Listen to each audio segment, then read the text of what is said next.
भक्तगणों, आज आपको श्रीदेवी भागवत प्रथम स्कंद अधो 15वां अध्याय में सुखदेव जी का विवाह के लिए आविष्कार करना तथा व्यास का उनसे श्रीदेवी भागवत पढ़ने के लिए कहना, यह कथा आपको भागवत पुराण सुनाऊंगा। भक्तगणों, आप इस चैनल को लाइक करें, सब्सक्राइब जरूर करें। माँ भगवती आपके कल्याण करेगी। सुनिए।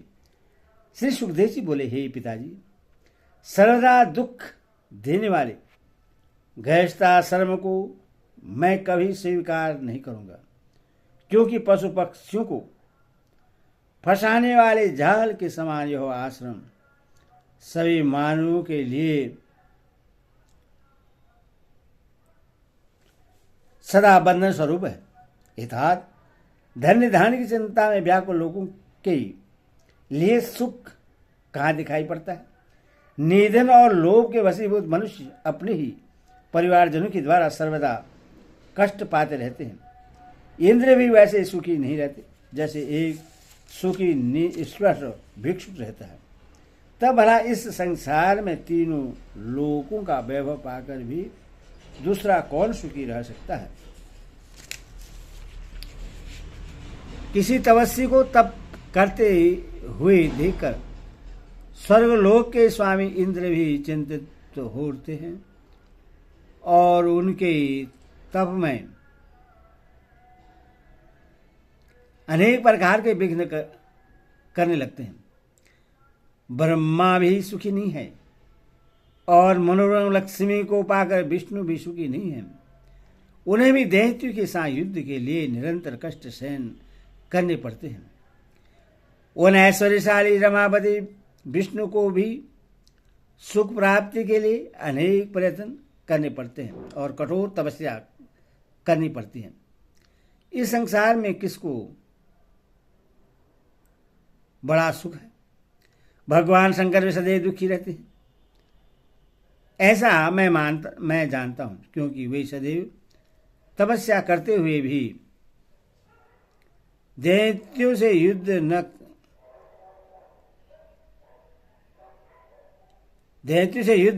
करते रहते हैं। अर्थात जब धनवान होते हुए भी लोभी मनुष्य कभी भी सुख पर सो नहीं पाता, तब भला निर्धन मनुष्य कैसे सुख पा सकता है। इसीलिए ही मैं महाभाग, यह जानते हुए भी आप अपने तेज से उत्पन्न पुत्र को दुखदायक तथा महाभयानक संसार में क्यों लगा रहे हैं। हे पिताजी, जहां जन्म में दुख, बुढ़ापे में दुख, मरण में दुख और पुनः भिष्टा और मूत्र से भरे हुए गर्भ में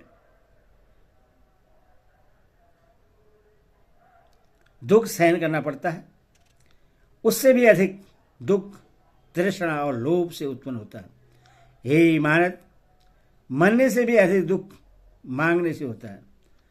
ब्राह्मण प्रतिग्रह द्वारा धन प्राप्त करते हैं और वे बुद्धि बल का उपयोग नहीं करते। दूसरे के भरोसे पर रहना परम दुख रूप है तथा वह अनिष्ट मृत्यु के समान होता है। सभी वेद शास्त्रों का भली बातें अध्ययन करके भी विद्वानों को धनिकों के पास जाकर सब प्रकार से उनकी प्रशंसा करनी पड़ती है। केवल पेट के लिए कोई चिंता की बात नहीं, उससे तो केवल पत्र फल एवं कंद मूल आदि से किसी प्रकार संतुष्टि पूर्वक भरा जा सकता है। हे पिताजी, भार्या पुत्र पौत्र आदि बड़े कुटुंब के पालन में तो अनेक कष्ट सहने पड़ते हैं। ऐसी दशा में गृहस्थ को सुख कहाँ है।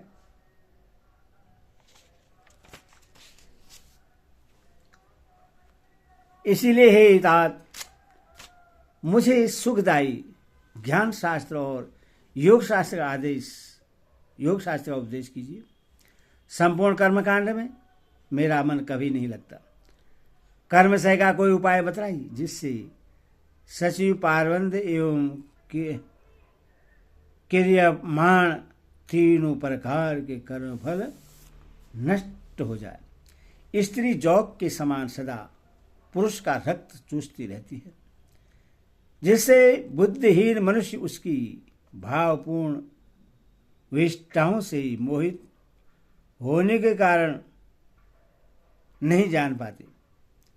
स्त्री अपने ससर्क से उसके तेज का तथा अपनी वचन चारु द्वारा उसके संपूर्ण धन और मन का इस प्रकार सर्वस्व हरण कर लेती है।